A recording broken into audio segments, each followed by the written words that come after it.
Starting chapter 8, that deals with quadratic functions and equations. And they give you a little introduction here. As the graph indicates, Americans ate more candy in 2006 than in 2004, but less in 2008 and 2006. So we will do some interpreting here a little later.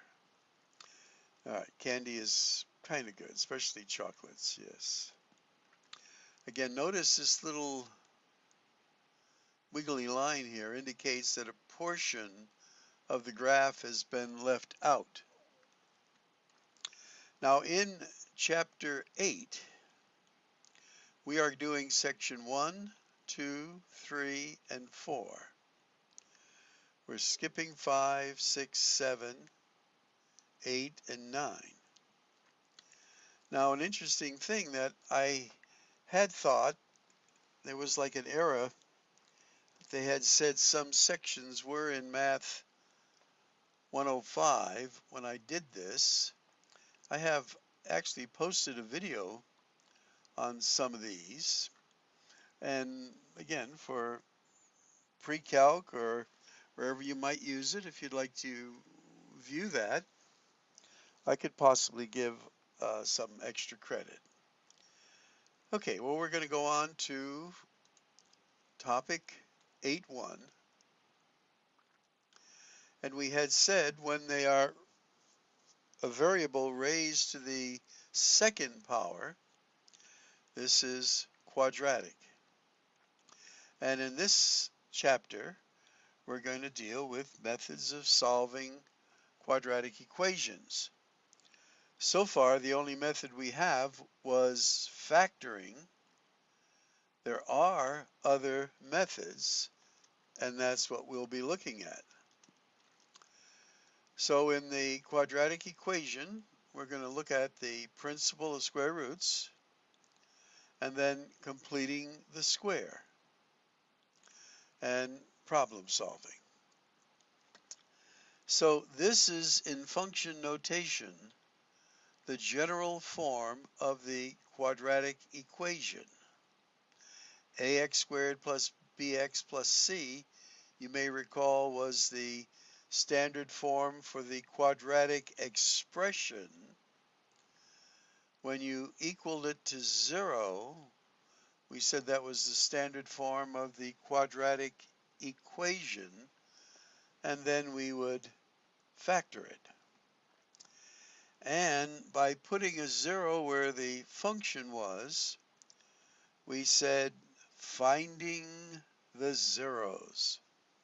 And quadratic equations are parabolas, and you get to see when the parabola is drawn that the x-intercepts, when y is 0 over here, you get your solution, in a sense, to this equation. Now there's lots of other things going on here, and we will be working them. This is a little interesting thing here. Let's take a look at this, the interactive discovery. So we said graph each function and determine the number of x-intercepts.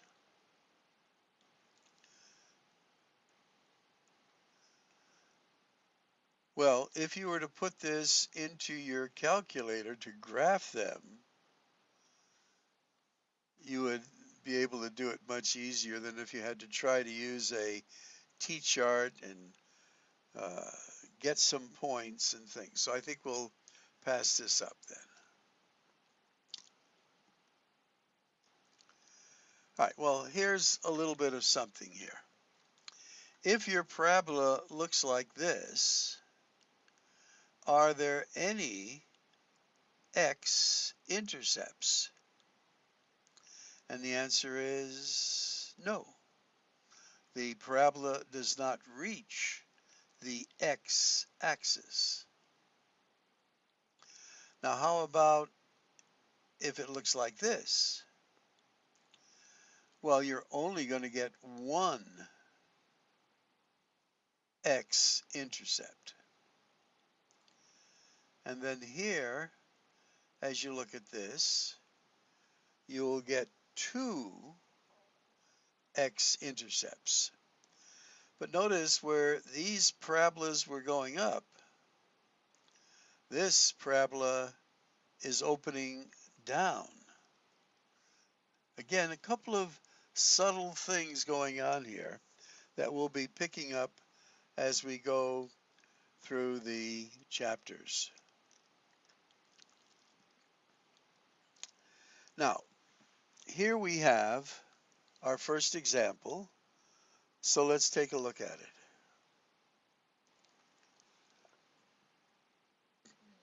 Now, in the old days, we would solve this by transposing the 25 to the other side and seeing if that would factor. We'd put it in standard form, put two sets of parentheses, and we'd get x plus 5 minus 5, so x would equal negative 5, or x would equal a positive 5. And that's what they're showing us. And if we did the graph, we'd get the parabola, and that would show the x-intercepts there as well. Finding the zeros. But they're going to introduce us here to perhaps another method of solving this, and that's called the principle of square roots. And I'll write it over here. And we have x squared equals 25.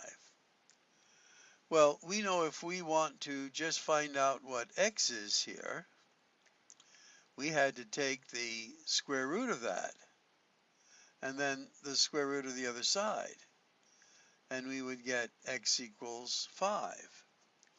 Now notice when we did it that way, instead of getting two solutions, because this was a quadratic equation, we're only getting one.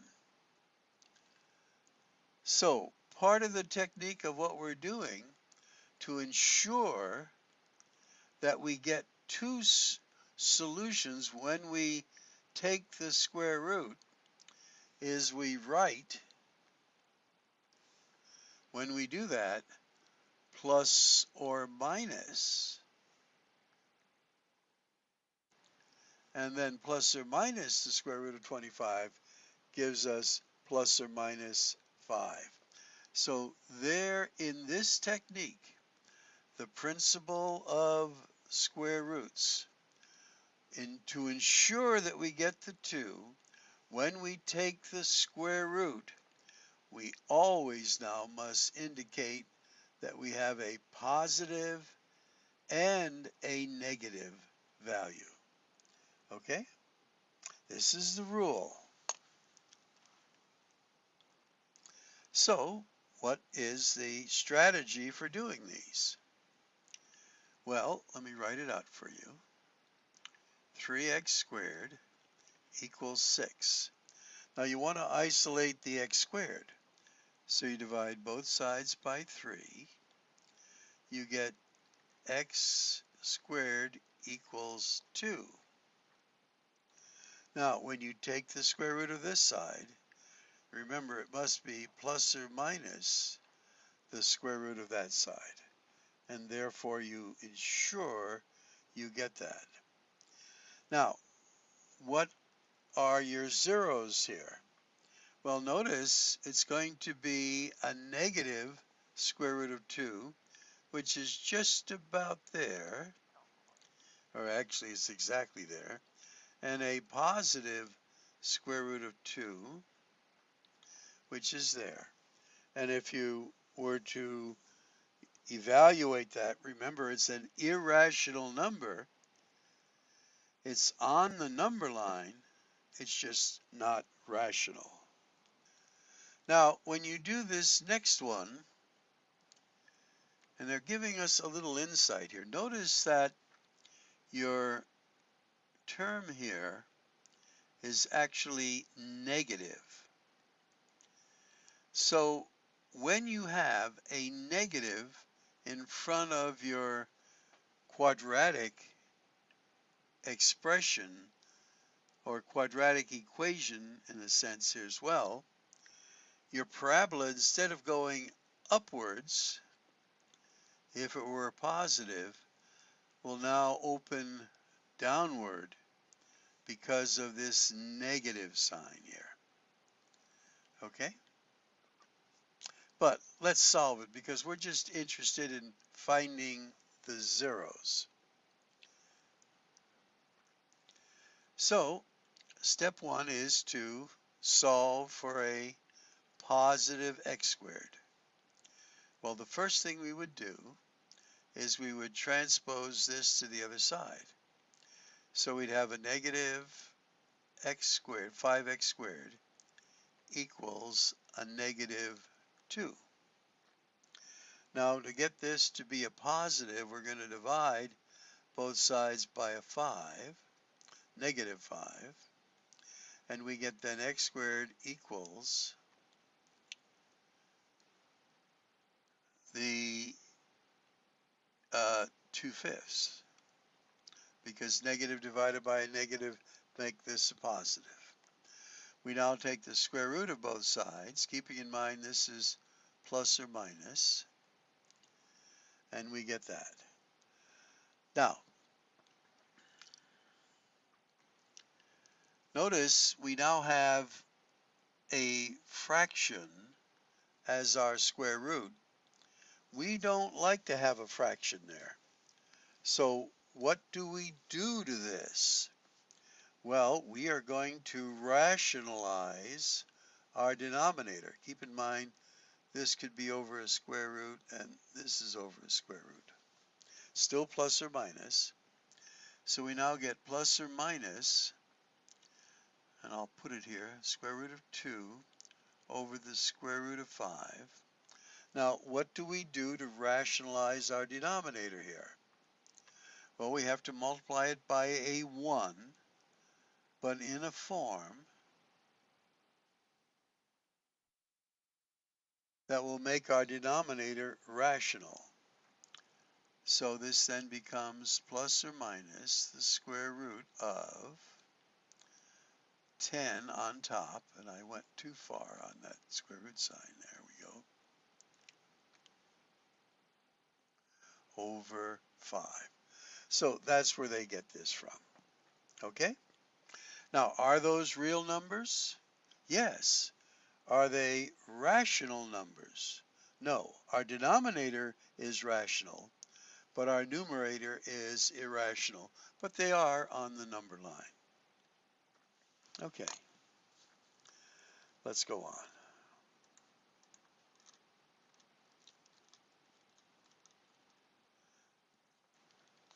Now, they're saying here that sometimes we get imaginary numbers or complex numbers. Let's take a look at this. So we have 4x squared, I'm going to transpose that, equals a negative 9. Just transposing that. I'm going to divide both sides by 4. I get x squared equals a negative 9/4. Take the square root of that, and I get plus or minus the square root of that. Now, since I have a negative 9 under the radical, I'm going to get x equals, now this is negative in the sense that it's an imaginary number. I'm going to take out the I, and then I take the square root of, this is plus or minus 2. Square root of 9 is 3. Square root of 4 is 2. And there's where I get my two answers, one positive, one negative. Now, again, when you're writing imaginary numbers, you should always put the I after it. In a sense, you could use the commutative principle to switch these two around, but the proper way is plus or minus 3 over 2I. On a test, if it was paper and you had to write it out, I would accept that. Okay. And there's the check of it. Notice that since they're imaginary numbers, your parabola does not get down to the x-axis. There are no real number solutions for finding the zero there. So there's a generalized form of the principle of square roots. Now, let's look at example 5.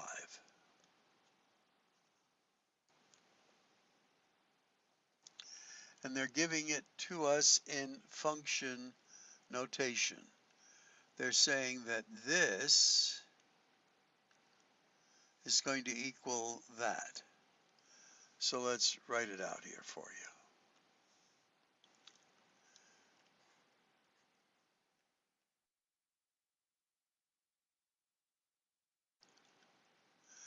Now, instead of this just being a single x, it's an x minus 2, which is a binomial that we've squared.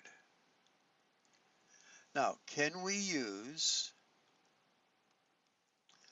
the principle of square roots to solve this? Yes. So we take the square root of this side. That will just make it the radicand.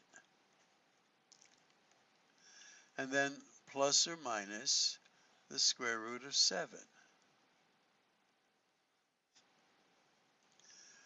So we're almost there. Now, what do? Well, we solve for x. X equals, we just transpose this, minus 2 plus or minus the square root of 7. Wow! And that's what they're showing you here. Okay?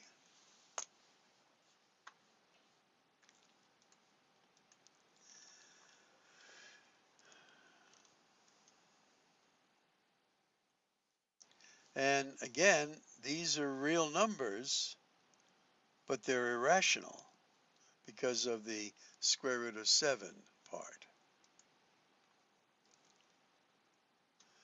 So we get a general formula here, and we're building up to it.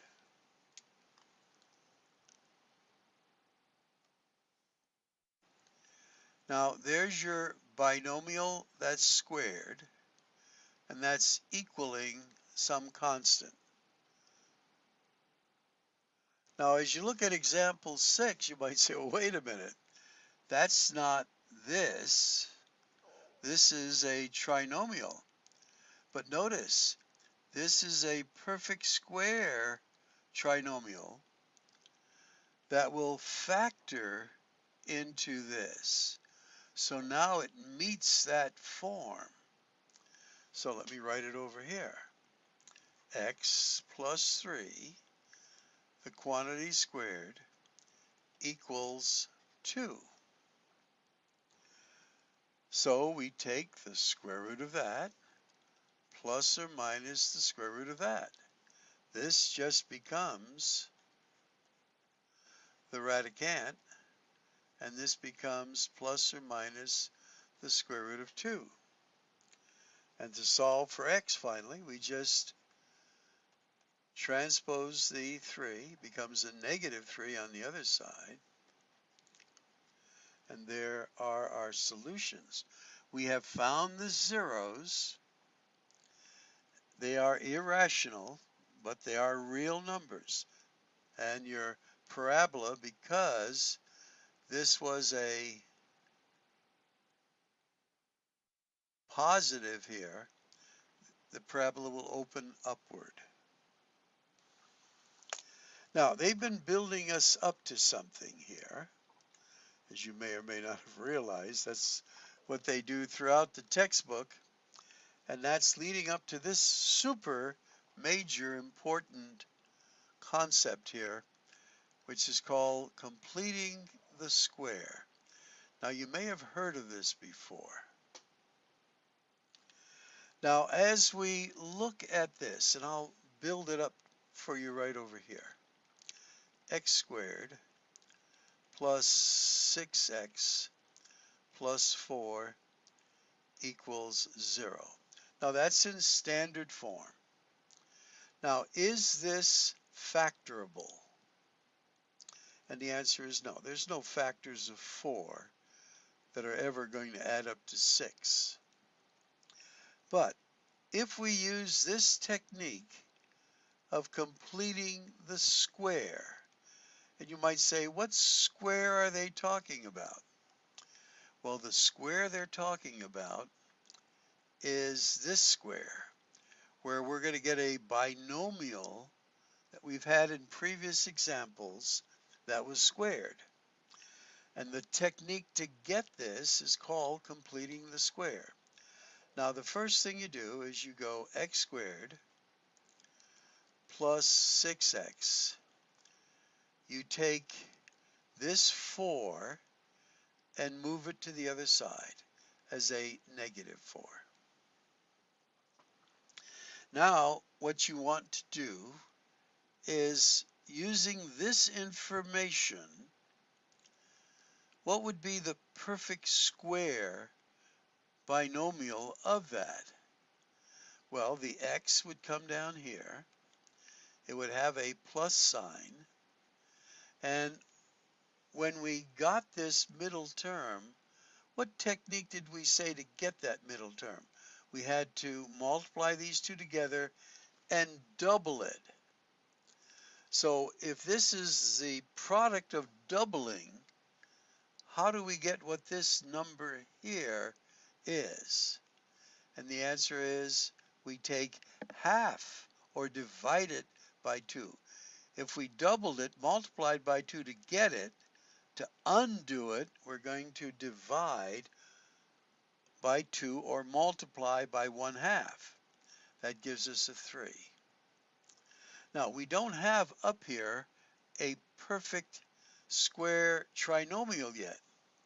You might say, well, why not? Well, because in order to get that perfect square trinomial, to factor into this, we need a term here, a C term we call it. Well, how do we get the C term from here? Well, we have to square this, and that gives us a positive 9. Now, so far everything was an equation until we added a 9 there. In order to keep this an equation, we have to add the 9 to this side as well. That's critical.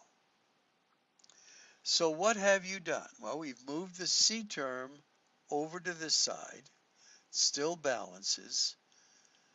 We then use the principle of completing the square. I like to make this little parenthesis with a square there. Take your x term, bring it down. Take this sign, bring it down. Then take half of this term to get your 3. Now, to complete the square, where this naming comes from, we square this term here. That gives us a 9. To keep it as an equation, we have to add the 9 to both sides. So we now have, when we factor this into its binomial square, this equals a 5. Again, everything is still equal. We fiddled with it a little bit, but it's still an equation. But we now have it in the form of a binomial square that we got to through the process of completing the square, which is what we've done right here. Now, we take the square root of this side, plus or minus the square root of this side. We get x plus 3 equals plus or minus the square root of 5. We transpose that, and we get x equals a negative 3 plus or minus the square root of 5. And the method we used to get there was completing the square. Okay? Now, this wasn't factorable, but using this technique, we were able to solve for the letter x.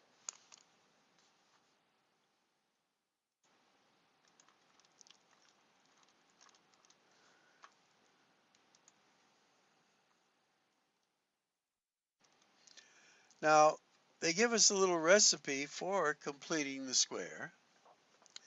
And again, our basic formula up here was ax squared plus bx plus c. So we want to get it down to x squared plus something. We take whatever's here, we're going to fiddle with it, but let's just do this replacement.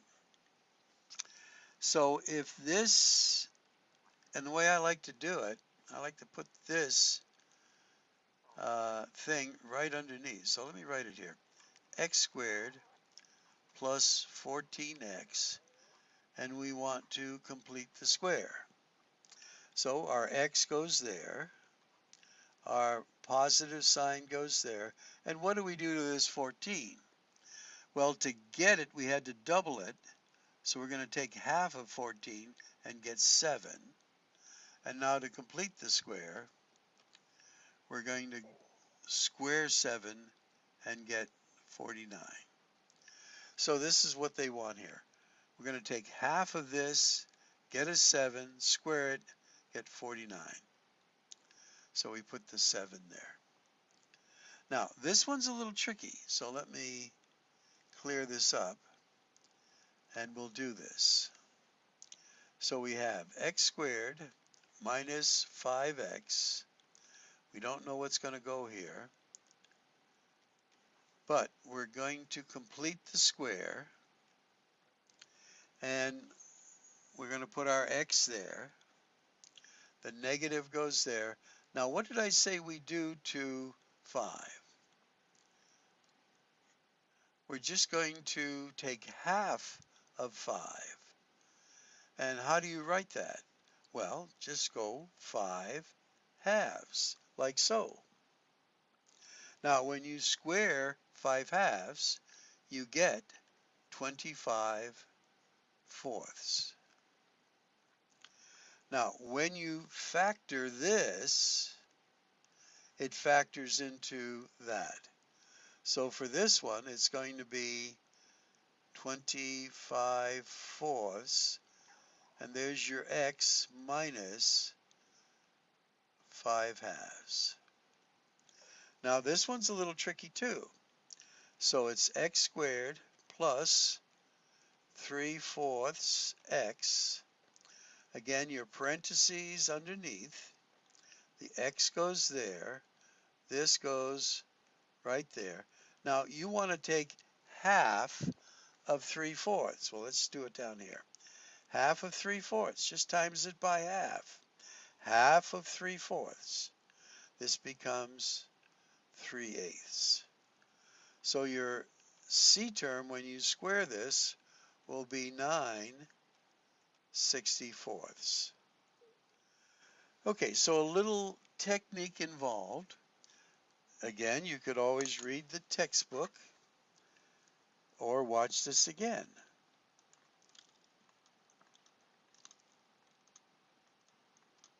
And there they have them all worked out for you.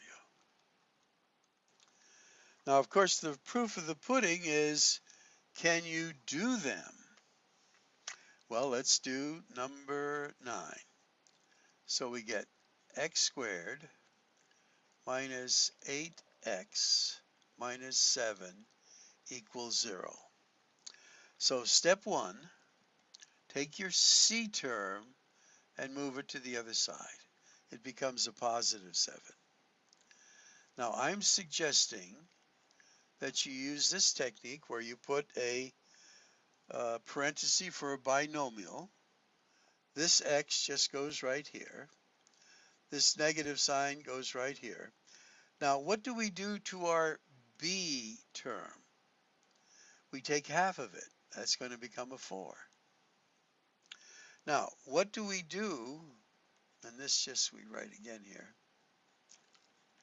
Now what do we do to get our c term over here? We have to square that. That becomes plus 16. But now to keep it an equation, we have to add the 16 there as well. So this is going to give us 23. I had to sneeze, so I corrected that already. Okay, so this is a 23. So now we have it set up that we have completed the square. Again, C term over to this side. Put your set of parentheses. X goes there, this sign goes there. Half of your B term, which is 4. And then now to complete the square, we have to square the 4 to get the 16. And then adding the 16 to the other side to keep your equation balanced. So this now, you take the square root of that, and that becomes x minus 4, and then plus or minus the square root of that. Transpose that, and you get x equals now a positive 4 plus or minus the square root of 23. And that's what we have. And the process we used was called completing the square. Okay?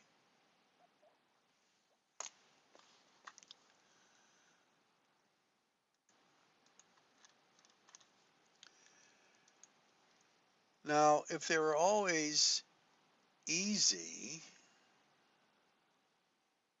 we would have no problem. And they were just showing the proof there. All right, let's do this one from scratch. So we have x squared minus 5x minus 3 equals 0. So step 1, transpose the negative 3 to the other side. That's your C term. This is a 3. And we have x squared minus 5x. And I'm suggesting you use this parenthesis. Put the x there, the negative sign there. Now what's half of 5?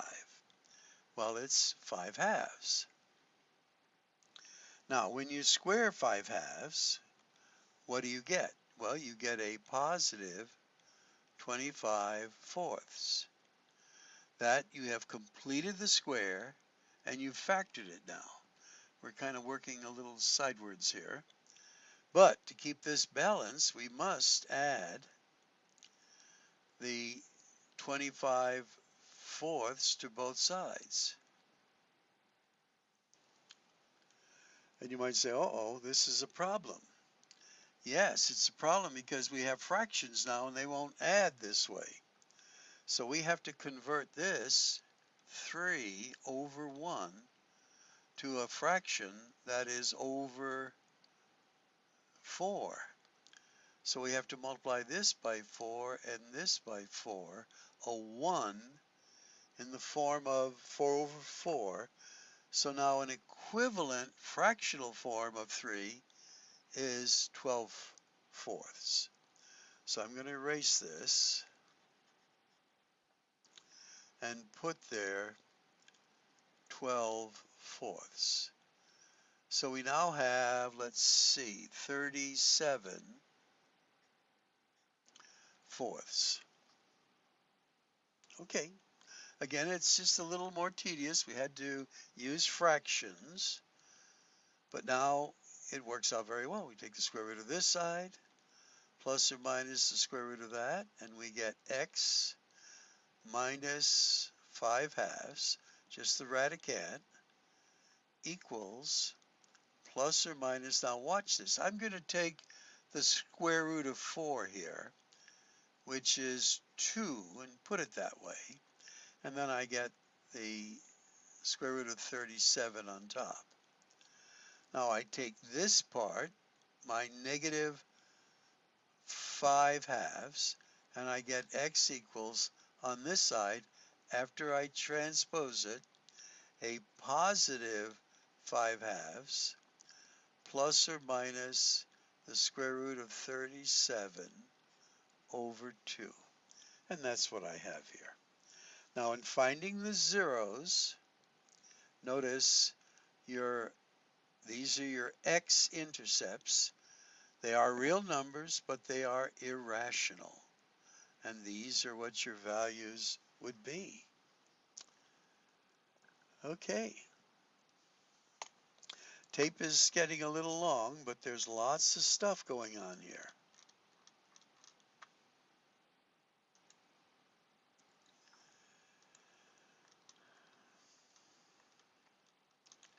Now, for example 11, let's see if I can just use what they have, because you see how we've done it. Now, the key here, when you do this, notice in order for it to be solved by completing the square, your x term needs to be a 1. So again, we're going to transpose that. That becomes a positive 2 on this side. And then I'm going to divide this by 3, this by 3, and this by 3. I get this next step. Then I'm going to put my parenthesis. The x goes there, the plus goes there, and then I have 7/2. Oh, let me see, 7/3 divided by 1/2.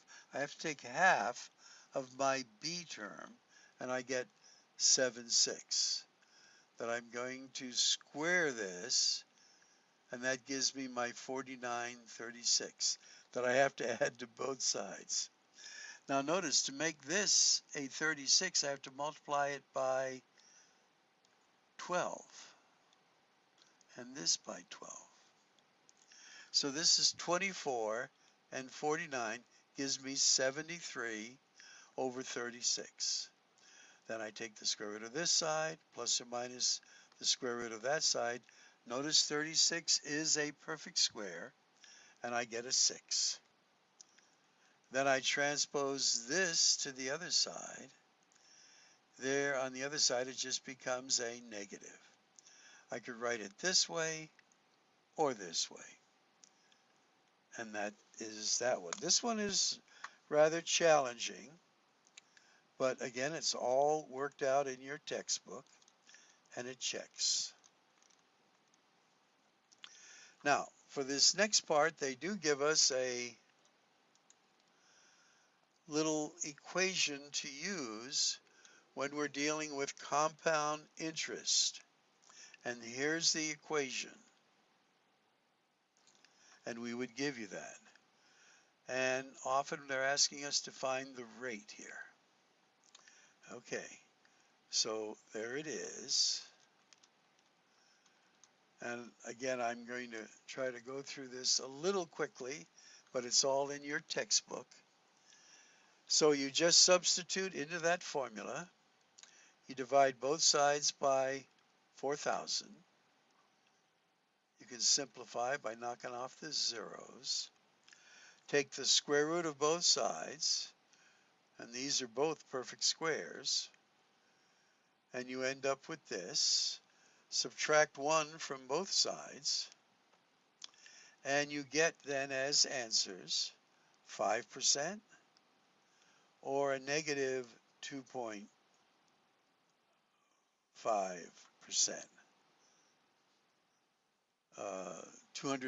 negative 205%, I should say. Now, when you are dealing with interest rates, when you put money in a bank, do they ever take money away from you? Not usually. Joking here a little bit. So you would reject this answer. Your answer is 5%, and it does check out.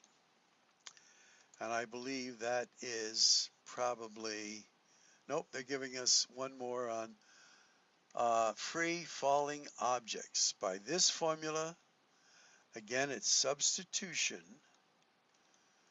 And when you plug in what you need, you divide both sides by 16. Then you take the square root of both sides. And using your calculator, you get about 7.5. So that's where the stone will be in 7.5 seconds at this many feet. Okay, well, again, we went over our limit, but there was lots of stuff going on here. You want to really work on your practice and quiz me so that you gain mastery of these techniques.